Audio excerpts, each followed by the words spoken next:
What you guys, got another action cam review. This is the SJ8 Plus from SJCAM. It's a 4K 30 frames per second action cam with a 2.33 inch touchscreen on there.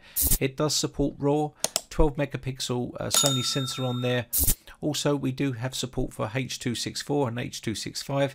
It also has a Type-C USB connector. Now, this is all the specifications for this particular action cam. You can pause it and read this at your own leisure. It does have a 1200 milliamp hour battery on here, and also it does support Wi-Fi connection as well, up to 10 meters. It's waterproof underwater up to 30 meters, and you can pause this and read all this stuff at your own leisure. This is everything you're going to get inside the box here. You're going to get these little mounts here which will mount to any sort of a crash helmet or stuff like that. They've got that 3M tape on it. This tape is very sticky. You get 3 of these inside the box, and also some spare 3M sticky tape as well, and there's the third one here. You're also going to get a bunch of other types of attachments here. You can also buy more of these on eBay. You've got your Type-C to USB charging cable. This is another bracket for handlebars or motorbike handlebars, so you can attach the camera that way. You've got yourself another back plate cover, and also some other elbows and brackets here for the brackets that you have in this setup. Now, you also do get a lens cover here, which is very useful for covering the lens on the actual camera itself. You also got a couple of stickers and a user manual, which is going to be useful to work out how you can use your actual SJCAM. And SJCAM have got a very simple and easy to use interface. I'll show you a little bit of that later on. You got a cleaning cover for your lens, and this is the actual camera itself with its waterproof housing, which we'll take a look at right now. So you can see this is the actual action cam. They've got a new design here for the SJ8 Plus. So I'll post up the image and video formats on the screen. Now, this does have a Sony sensor in here, and also Novatek chipset on this one. The actual bracket system does remove here. You can remove this, and also it does move up and down. You can put this on selfie sticks and other sort of mounting systems. You got a button on the side here, and also we do have a screen there at the back, and also an action button on top. Now, to remove this, it's pretty straightforward. You just have to pull this little trigger back towards you, and then you can pull up the side lever, which will allow you to remove the camera from its housing. Now, this is vacuum sealed, as you can see here, and it's fully functional underwater with these side silver buttons, so don't worry about that. You can go up to 30 meters here.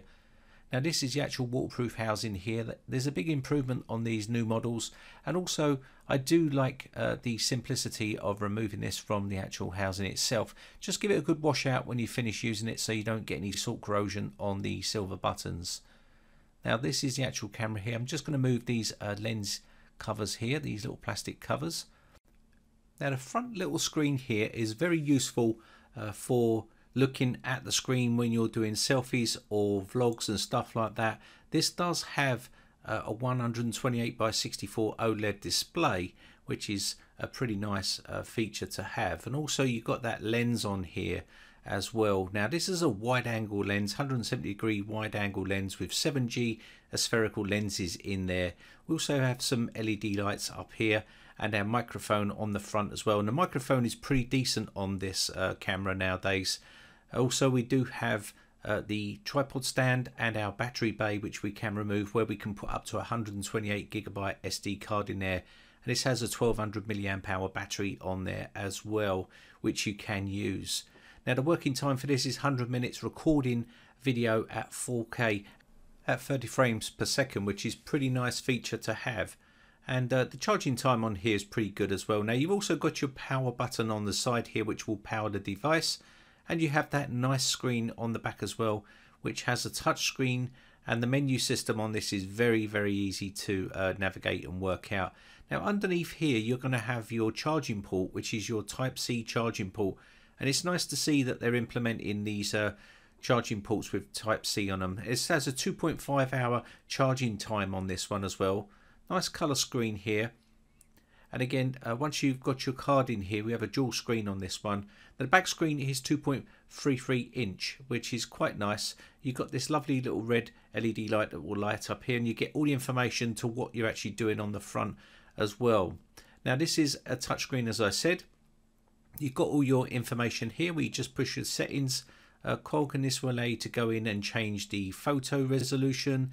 Also you can change exposure time, format, date, time, language, pretty much everything you want in here, LCD brightness and things like that. So you can do a lot of stuff inside the menu system. It's very easy to navigate through and understand. Okay, so you've got your cloud control here, TV mode, fast forward, quick capture, front display, auto power off and all that sort of good stuff inside here. So just go through here. You've got your 2.4G Wi-Fi on here as well, power off mode.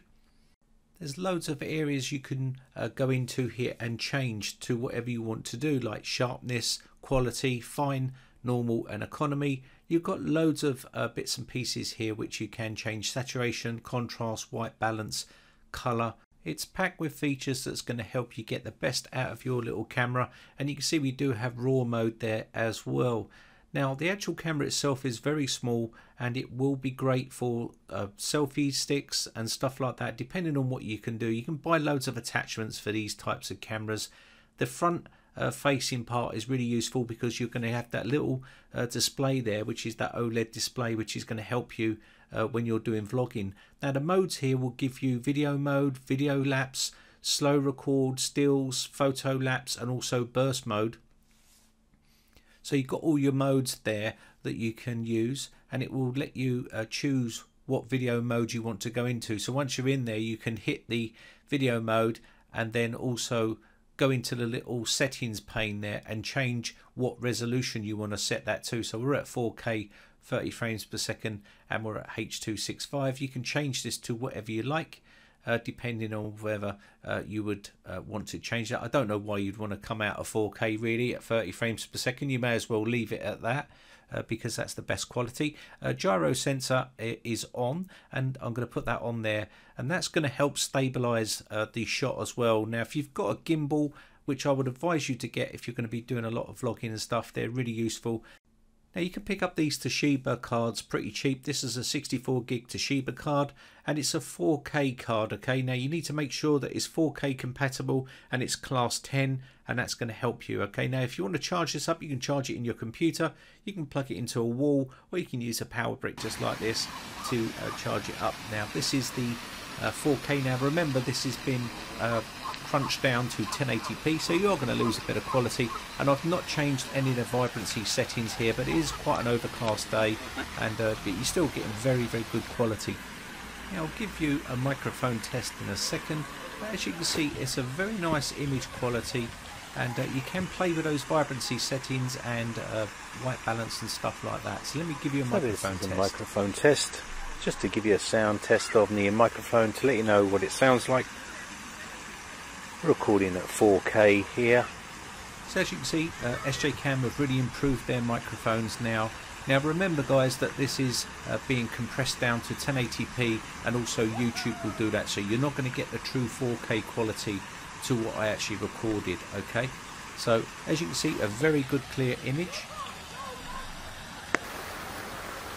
This is walking just at normal pace, holding it in my hand.